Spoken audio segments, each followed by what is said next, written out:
दीपक देता है रोशनी फैलाने की प्रेरणा, फलदायी वृक्ष देता है देने की प्रेरणा, मधुबन देता है महकते रहने की प्रेरणा, महान व्यक्ति देते हैं जीवन जीने की प्रेरणा। आओ प्रेरणा से दें हम सभी को प्रेरणा।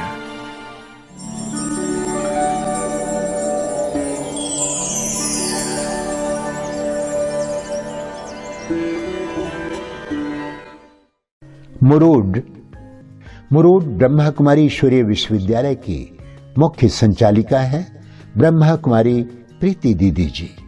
आपका जन्म 1972 में नांदेड़ में हुआ। बचपन से ही आपको पढ़ाई, खेलकूद आदि में विशेष रुचि थी। आप सत्यता, ईमानदारी, प्रेम भाव, दया भाव आदि गुणों से भरपूर आत्मा है। 1991 में आपको नांदेड़ से ही ईश्वरीय ज्ञान की प्राप्ति हुई और 1992 में आपने अव्यक्त बाप दादा से ईश्वरीय मिलन मनाया। 1998 में आपने अपना जीवन परमात्मा की सेवा में संपूर्ण रूप से समर्पित कर दिया। तब से लातूर में सेवाएं देते हुए 2009 से मुरूड में आप अपनी सेवाएं प्रदान कर रही हैं। जन जन को ईश्वरीय संदेश देते हुए आपने अनेक कार्यक्रमों का आयोजन किया। दीदी जी के नेतृत्व में 200 से भी अधिक विद्यार्थी ज्ञान योग से परिपूर्ण होकर अपना जीवन दैवी गुणों से संपन्न बना रहे।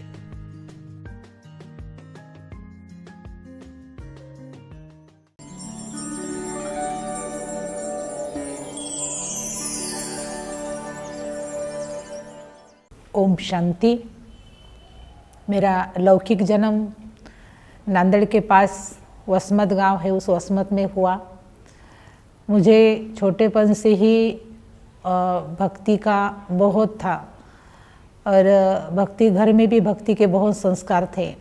और बनने का तो ये था कि मुझे टीचर बनने की बहुत इच्छा थी और टीचर बनने की मैंने शिक्षा भी ली है। मेरा MA हुआ है, लेकिन हम चाहते एक है और होता एक और है। तो जब मेरी शिक्षा चल रही थी, मैं BA फर्स्ट ईयर में थी, तब मुझे ये ज्ञान मिला। जैसे इस ज्ञान के पहले ही जीवन में वैराग्य आने लगा था इस पुरानी दुनिया की बातों से। और मेरी भक्ति, शायद भगवान भी बोलता है कि जब भक्ति पूरी होती है तब भगवान अपने आप ढूंढने आता है। तो ऐसे हुआ कि भक्ति में हमने भगवान को बहुत ढूंढा, लेकिन भक्ति पूरे होने का समय आ गया तो स्वयं भगवान ने मुझे ढूंढा। तो जब पहली बार मैं हमारे घर के सामने गीता पाठशाला चलती थी, गीता पाठशाला में गई, मैंने सारे अपने प्रदर्शनी के चित्र देखे तो वो किसी ने मुझे समझा ही नहीं। वो चित्र को देखकर इतना अच्छा लगा कि जो मुझे चाहिए था वो मुझे मिला है ज्ञान। तो फिर हम ऐसे 8 दिन जाते रहे, हमारा कोर्स नहीं हुआ। लेकिन वहाँ एक बहन आई और वो बहन ने हमको बोला कि 7 दिन का सप्ताह कोर्स करना है आपको। तो मैंने वो सप्ताह कोर्स करने के लिए हाँ बोला। फिर 7 दिन के बाद वो बहन चली गई। उन्होंने 1 दिन में ही आत्मा का मुझे पाठ पढ़ाया, वो ज्ञान।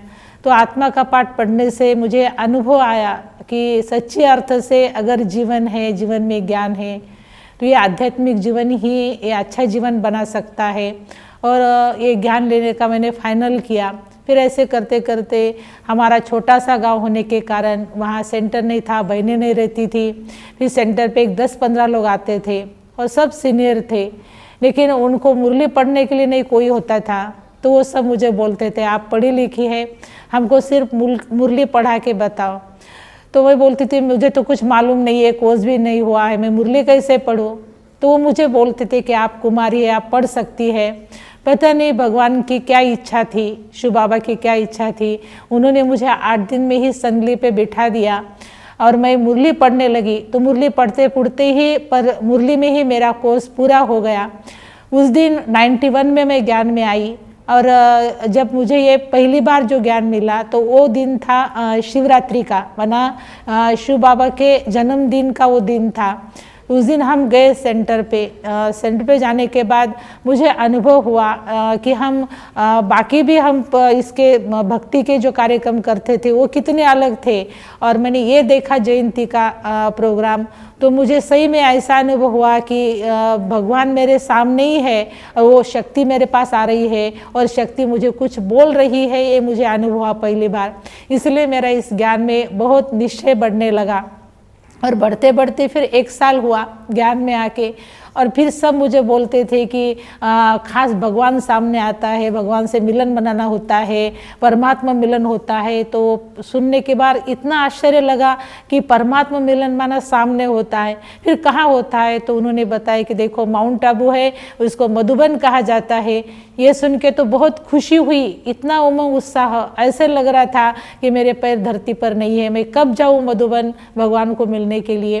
तो देखो कुमारी होती है तो घर में बंधन होते हैं, इस तरफ ज्ञान का समय चल रहा था और उधर घर में ये विचार चल रहे थे, जैसे लौकिक में विचार चलते हैं, उधर वो प्रश्न सामने, फिर इधर ये जीवन का प्रश्न था। लेकिन जीत तो सच्चाई की होनी थी, वो जीत हो गई, और मैं ऐसी परिस्थिति में मधुबन गई कि एक पाँव पर खड़े होके। तो हमारे इसमें ट्रेन से नहीं जाते थे, हम गाड़ी बना के नांदेड़ से, मुझे वैसे तो ज्ञान नांदेड़ से मिला शिवकन्या दीदी से, तो उनको मैं बोली कि मुझे जाना है दीदी मधुबन। तो बहन जी बोले कि नहीं अभी तो इसमें जगह नहीं है गाड़ी में, आप कैसे आएगी? शायद उन्होंने बोला कि जगह नहीं, आप कैसे आएगी मधुबन? तो मैंने बोला अगर भगवान को मेरे साथ प्रेम है और मेरा भगवान के साथ सच्चाई से प्रेम है तो भगवान मुझे कैसे भी लेके जाएगा। तो फिर दूसरे दिन उनका कॉल आया और मैं गई, तो एक पैर पर खड़े होके मधुबन तक गई। तो तब अनुभव हुआ कि भगवान अगर अपनी इच्छा होती है तो भगवान बुला ही लेता है, जहाँ चाह होती है वहाँ राह अपने आप मिल जाती है। तो ऐसे ही ज्ञान में आने का, मधुबन आने का ये मेरा अनुभव है। लेकिन मधुबन जाने के बाद तो ऐसा हुआ कि जैसे मैं स्वर्ग में आ गई। वो तो सबको अनुभव होता है, स्वर्ग का अनुभव तो हुआ, लेकिन जब हम डायमंड हॉल में बाबा के सामने गए तब मैं कुमारी थी, और ऐसे लगता था कि सब टीचर को देख के कि ये सब टीचर आगे बैठे हैं और मैं भी आगे बैठूं। लेकिन तब कुमारियों को आगे बैठने का ये नहीं था, तो फिर भी उसमें भी हम आगे बैठे और इतनी एकाग्रता हो गई। मैं बाबा को देख रही थी, सही में बाबा सामने थे मेरे। मुझे डायमंड हॉल में कुछ भी नहीं दिखाई दिया, सिर्फ ओनली बाबा। तो वरदान कैसे लेते हैं बाबा बार बार। तब ये मुरली चली थी मेरे सामने कि परमात्मा मिलन मेले की सौगात, ताज, तख्त और तिलक। तो ये सुन के भी मुझे बहुत आश्चर्य लगा, और ऐसे लगा कि भगवान मुझे ताज भी दे रहा है, तिलक भी दे रहा है और तख्त भी दे रहा है। तो हम कितने अधिकारी बन गए, ये तो अनुभव है। लेकिन जब वरदान लेने का समय आया तब मेरे मन में एक ही था वरदान कि मैं ज्ञान से परिपूर्ण बनूं, मेरा जीवन अच्छा बने, आदर्श बने। यही मेरे जीवन का उस समय बाबा के सामने संकल्प था। लेकिन बाबा ने पता नहीं मुझे वरदान दे दिए कि बच्चे आप जहाँ भी जाएगी तेरे कदमों में पदम होंगे। तो आज मैं वो अनुभव कर रही हूँ कि बाबा ने दिया हुआ वरदान आज इतनी मुझे सफलता दे रहा है। कैसे इतने साल बीत गए, ज्ञान 91 से लेकर अभी तक कम से कम मुझे 35 साल हो रहे ज्ञान में। इतने साल कहाँ कैसे गुजर गए पता नहीं चला। ऐसे लगता कि अभी भी मैं बाबा के पास हूँ, बाबा के साथ हूँ। ये बाबा के मेरे सामने का अनुभव है। दूसरा फिर ऐसे हम आते गए मधुबन, हर साल मधुबन आते गए। फिर बड़े बड़े महारथियों से मिलना हुआ, दादियों से मिलना हुआ। तो मुझे सबसे प्यारी दादी तो दादी प्रकाशमणि लगते थे। वैसे ब्रह्मा बाबा से भी सीखा, सामने नहीं देखा, लेकिन जीवन कहानी पढ़ के बाबा के भी मैंने बहुत सीखा। लेकिन विशेष दादी प्रकाशमणि जी से सीखा। दादी प्रकाशमणि जी ने एक बार 5000 कन्याओं को भट्टी में बुलाया था शांतिवन में। तब डायमंड हॉल नहीं बना था, टेंट में हमारी भट्टी हुई थी। दादी ने 4 दिन हमें इतने अच्छी पालना दी, हर चीज़ से पालना दी कि जैसे लौकिक में भी ऐसी पालना नहीं मिलती है। और वो देखकर तो मुझे आंखों में आंसू आ गए दादी को देख के कि माँ होनी चाहिए तो ऐसी माँ होनी चाहिए। फिर लास्ट में भट्टी होने के बाद दादी ने हम सभी कन्याओं को एक प्रश्न पूछा, देखो कन्याएं, आप नौकरी की टोकरी उठाना चाहती हो या बाबा की अधिकारी बनना चाहती हो, स्वर्ग की महारानी बनना चाहती हो? ये बोल तो जैसे मेरे दिल को लग गए और मैंने वही संकल्प किया भगवान को कि भला मेरा संकल्प था कि मैं लौकिक में शादी नहीं करूँगी लेकिन टीचर बन के सर्विस करूँगी। तो वो भी संकल्प मैं मधुबन छोड़ के आई और वहाँ से पक्का किया कि बाबा मैं आपकी सेवा में रहूँगी, चाहे मुझे आप जैसे भी रखे वैसे हाल में मैं रहूँगी और आप बाबा को प्रत्यक्ष करने की मैं सेवा करूँगी। आज तक मैं ईमानदारी से बाबा की सेवा कर रही हूँ। बाबा ने मुझे बहुत अच्छा रखा है, एक चीज़ की भी कमी मेरे पास नहीं है। आज इतना अच्छा सेंटर बना है तो कितनी दुआएं बाबा की मेरे साथ है, बाबा का हाथ मेरे सिर पर है। तो ये बहुत अच्छा अनुभव मैंने दादी से लिया।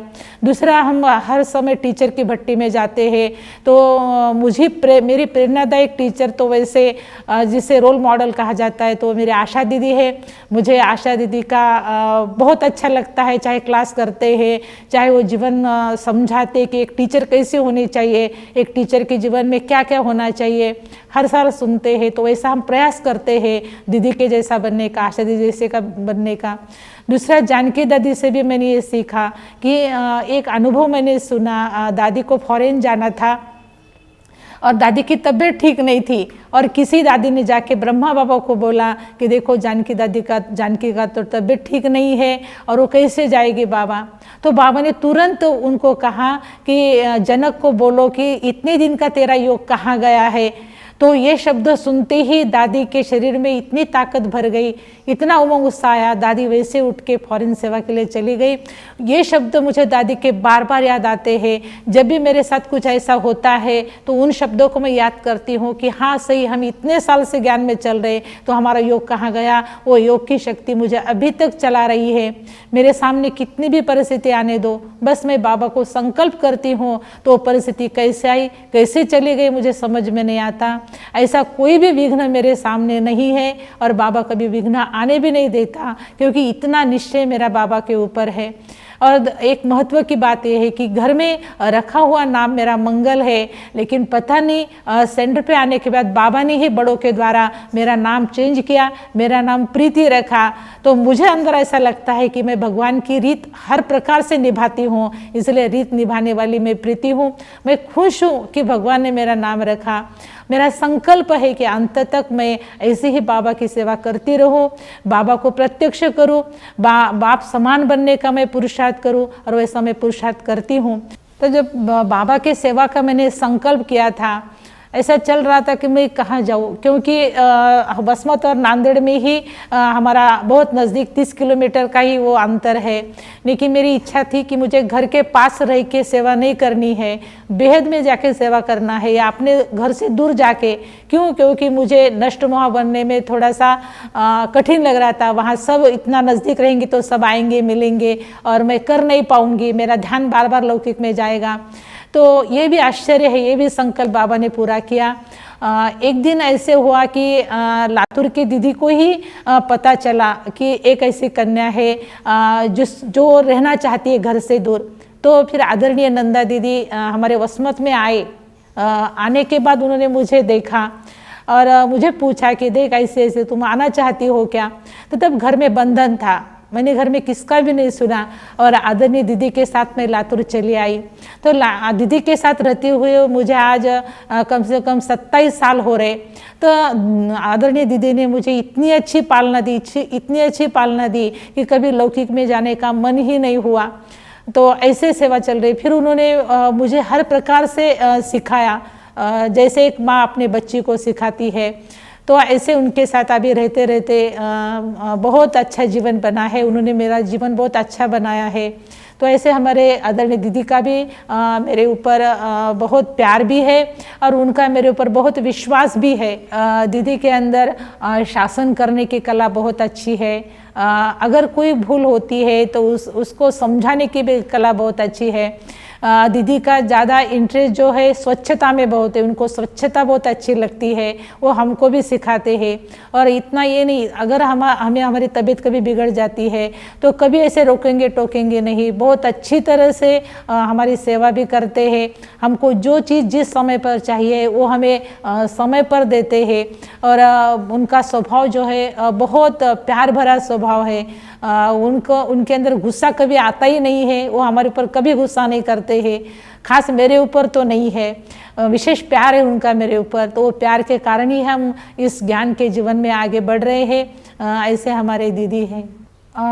जीवन का लक्ष्य तो है देवता बनना, लेकिन बाबा ने देवता बनने के लिए जो धारणाएं बताई है, अभी ब्रह्मा कुमारी बनने के बाद तो मेन धारणा तो है ही जो बताई जाती है, ब्रह्मचर्य है, वो शुद्ध अन्न है, सत्संग है, दैवी गुण, ये तो चलता ही, लेकिन सूक्ष्म से सूक्ष्म ये पुरुषार्थ हम करते हैं कि अपने संकल्प से किसी के प्रति नहीं बुरा नहीं निकलना चाहिए, या अपने हाथों से किसी का बुरा न हो, और ज़्यादा से ज़्यादा हम आत्माओं का कल्याण करें, बाबा का ज्ञान उन आत्माओं तक पहुँचाए। तो ये भी ये तो धारणा हमारी चल रही है।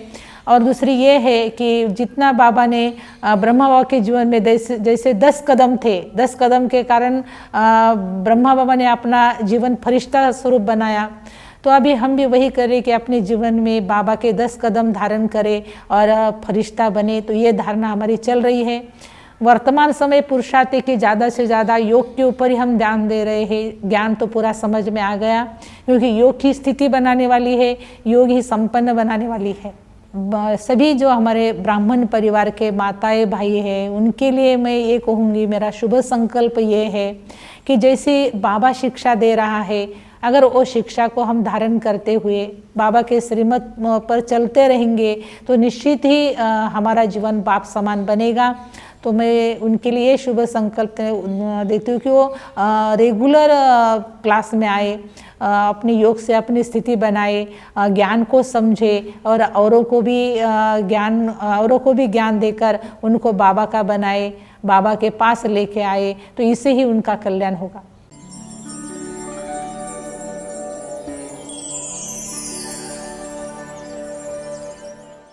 प्रीति बहन करीब 25 साल से मैं लातूर सेवा केंद्र और मुरुड सेवा केंद्र दोनों मिला के इतने सालों से मेरे साथ रहती है। और उनकी एक विशेषता कि वो कभी थकती नहीं है और ज्ञान सुनाने की माहिर है, और योग में भी वो अचल अडोल होकर के बैठती है, और शार्ट टेम्पर है पर जल्दी भूल जाती है, फिर मिक्सअप होके चलती है। पर उनके अंदर अनेक कलाएं हैं, वेस्ट को बेस्ट बनाने की कला है। 2007 में प्रीति दीदी ने मेरा क्लास लिया था।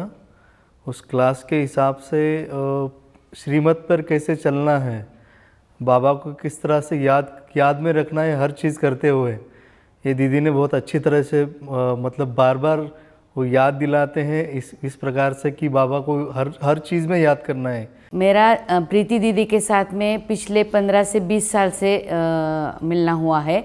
जब यहाँ पहला सेंटर की जगह देखना था तो मेरे बाबा ने मेरे हाथ से उनको थोड़ी मदद की थी, और जगह देख के हमने फिर सेंटर चालू किया।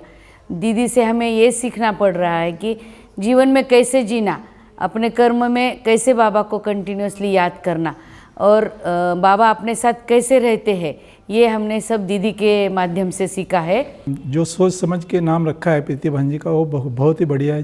पूरे गुण उनके अंदर है, जिनके भी संपर्क में आ जाते हैं वो दीदी का हो जाता है। दूसरा कि वो जितने भी अपने सनातन के फेस्टिवल है, हर फेस्टिवल वो बहुत धूमधाम से मनाते हैं। और तीसरा, वो जितने जो बड़े बड़े महारथी है, सब अगर वो चाहे कि सेंटर पे आना है तो उनके मन में ऐसा सरीखा वो पूरे महारथी यहाँ पहुँच जाते हैं। उनकी एक विशेषता मुझे इतनी अच्छी लगी कि वो इतना उनका शरीर का कर्मभोग होते हुए भी इतना हम बच्चों से पुरुषार्थ करके लेते हैं। पुरुषार्थ करते करते कभी थके हुआ नहीं देखा हमने, ये विशेषता अच्छी लगी।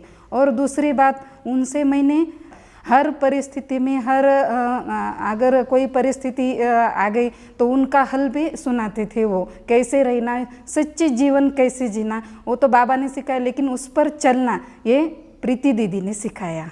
और जब से प्रीति बहन जी के साथ रहती हूँ, तब से प्रीति बहन जी की एक विशेषता ऐसी है कि जब ज्ञान सुनाते हैं तो आत्मा के बुद्धि में वो ज्ञान बैठता है। जब तक ज्ञान नहीं बैठता तब तक वो सुनाने का बंद नहीं करता। और मेरे दिमाग से इतना कुछ भी नहीं रहता था, लेकिन जब से वो मुरली सुनाने लगे और मैं उनकी मुरली सुनने लगी, तब से मुझे ऐसे दिमाग से मुरली ही नहीं जाती।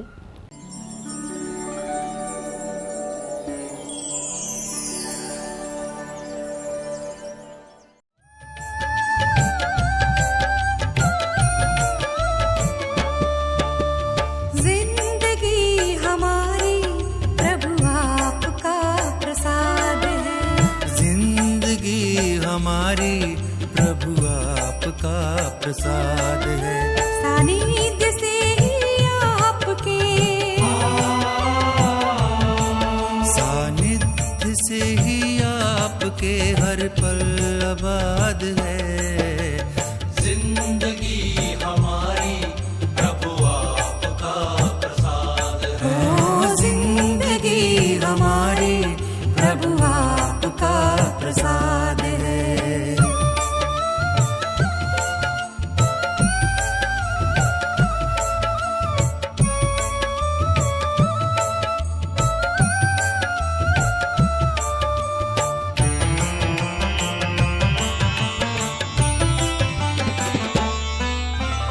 आपकी शक्ति से सब